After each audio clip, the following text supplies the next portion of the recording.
ಹೆಣ್ಮಕ್ಳಿಗೆ ಪ್ರೆಗ್ನೆಂಟ್ ಇರಬೇಕಾದ್ರೆ ವಿಪರೀತ ಜ್ವರ ಬಂತು, ಆಂಟಿಬಯೋಟಿಕ್ ತಗೊಂಡ್ರು, ಅಥವಾ ಹೆರಿಗೆ ಆದಮೇಲೆ ತಕ್ಷಣ ನವಜಾತ ಶಿಶುಗೆ ಏನಾದರೂ ಹೆಚ್ಚು ಕಮ್ಮಿ ಜ್ವರ ಬಂತು ಅಂತ ಹೇಳಿದ್ರು, ಬ್ರೈನ್ ಸ್ಕ್ಯಾನಿಂಗ್ ಮಾಡಿದಾಗ ಅಲ್ಲಿ ಫಿಸಿಕಲ್ ಡ್ಯಾಮೇಜ್ ಏನಾದರೂ ಅದ್ರಲ್ಲಿ ಕಂಡು ಬಂತು ಅಂತ ಹೇಳಿದ್ರೆ ಈರುಳ್ಳಿಯನ್ನ ಜಜ್ಜಿ ರಸ ತೆಗೆದು ಅಶ್ವಗಂಧದ ಚೂರ್ಣ ಮತ್ತು ಜ್ಯೇಷ್ಠ ಮಧು ಚೂರ್ಣ ಈ ಮೂರನ್ನೂ ಸಮ ಪ್ರಮಾಣದಲ್ಲಿ ಬೆರೆಸಿ ಈ ಮೂರ್ಛೆ ರೋಗದ ಸಮಸ್ಯೆ ಬಂದವರು ಏನೆಲ್ಲ ಮನೆ ಮದ್ದುಗಳ ಮಾಡ್ಕೋಬಹುದು? ನೋಡಿ, ಈ ಮೂರ್ಛೆ ರೋಗದ ಸಮಸ್ಯೆ ಮುಖ್ಯವಾಗಿ ಬರಲಿಕ್ಕೆ ಕಾರಣ ಅಂತ ಹೇಳಿದ್ರೆ ಮೆದುಳಿನಲ್ಲಿರ್ತಕ್ಕಂಥ ಎಲೆಕ್ಟ್ರಿಕ್ ಸಿಗ್ನಲ್ಸ್ಗಳ ವ್ಯತ್ಯಾಸ ಹಾಗೂ ಕೆಲವು ಸಂದರ್ಭದಲ್ಲಿ ಹೆರಿಡಿಟಿ ಸಮಸ್ಯೆನೂ ಬರ್ತದೆ. ಕೆಲವು ಸಂದರ್ಭದಲ್ಲಿ ಹೆಣ್ಮಕ್ಳಿಗೆ ಪ್ರೆಗ್ನೆಂಟ್ ಇರಬೇಕಾದ್ರೆ ವಿಪರೀತ ಜ್ವರ ಬಂತು, ಆಂಟಿಬಯೋಟಿಕ್ ತಗೊಂಡ್ರು, ಅಥವಾ ಹೆರಿಗೆ ಆದಮೇಲೆ ತಕ್ಷಣ ನವಜಾತ ಶಿಶುಗೆ ಏನಾದರೂ ಹೆಚ್ಚು ಕಮ್ಮಿ ಜ್ವರ ಬಂತು ಅಂತ ಹೇಳಿದ್ರು ಕೂಡ ಇಂಥ ಪಿಡ್ಸ್ ಸಮಸ್ಯೆ ಬರೋದು ಹೆಚ್ಚು ಚಾನ್ಸಸ್ ಇರ್ತವೆ. ಅದಕ್ಕೆ ಮನೆಮದ್ದು ಅಂತ ಹೇಳಿದ್ರೆ ಆಯುರ್ವೇದದಲ್ಲಿ ಕೆಲವೊಂದಿಷ್ಟು ಔಷಧಿಗಳು ಬರ್ತವೆ. ಈ ಪಿಡ್ಸ್ ಸಮಸ್ಯೆಯಿಂದ ಬಹಳ ತೊಂದರೆ ಆಗುತ್ತೆ. ಅದಕ್ಕೆ ಮನೆಮದ್ದು ಹೇಳ್ತೇನೆ, ಪ್ರಾರಂಭಿಕ ಹಂತದಲ್ಲಿದ್ದರೆ ಈ ಮನೆಮದ್ದು ಮಾಡ್ಕೊಳ್ಳಿ. ಇಲ್ಲಾಂದರೆ ದಿ ಬೆಸ್ಟ್ ಅಂದರೆ ಆಯುರ್ವೇದ ಚಿಕಿತ್ಸೆಯನ್ನು ತೆಗೆದುಕೊಳ್ಳೋದು, ವಮನ ಚಿಕಿತ್ಸೆ, ಆಯುರ್ವೇದ ಔಷಧಿಗಳನ್ನು ತೆಗೆದುಕೊಳ್ಳೋದ್ರಿಂದ ಈ ಪಿಡ್ಸ್ ಪರಿಪೂರ್ಣವಾಗಿ ಪರ್ಮನೆಂಟ್ ಆಗಿ ಗುಣ ಆಗುತ್ತೆ.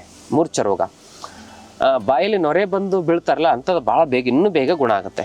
ಇಲ್ಲಾಂದ್ರೆ ಫಿಸಿಕಲ್ ಡ್ಯಾಮೇಜ್ ಆಗಿತ್ತು, EEG ಮತ್ತು ಅಲ್ಲಿ ಬ್ರೈನ್ ಸ್ಕ್ಯಾನಿಂಗ್ ಮಾಡಿದಾಗ ಅಲ್ಲಿ ಫಿಸಿಕಲ್ ಡ್ಯಾಮೇಜ್ ಏನಾದರೂ ಅದ್ರಲ್ಲಿ ಕಂಡು ಬಂತು ಅಂತ ಹೇಳಿದ್ರೆ, ಸ್ಕ್ಯಾನಿಂಗ್ ಮಾಡಿದ್ರೆ ಫಿಸಿಕಲ್ ಡ್ಯಾಮೇಜ್ ಕಂಡು ಬರ್ತದೆ.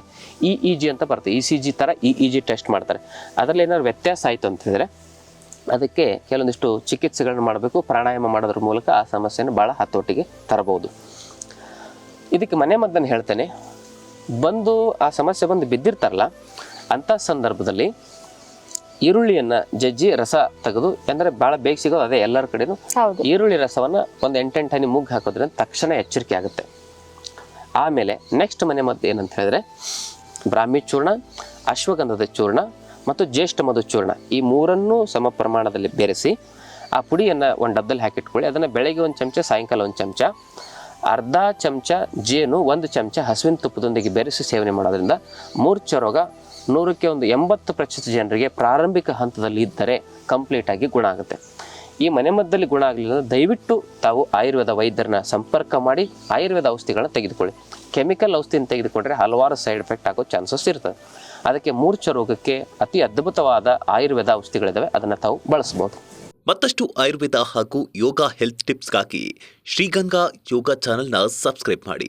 ಹಾಗೆಯೇ ಫೇಸ್ಬುಕ್ ಮತ್ತು ಇನ್ಸ್ಟಾಗ್ರಾಂನಲ್ಲಿ ಮಿಸ್ ಮಾಡದೆ ಫಾಲೋ ಮಾಡಿ.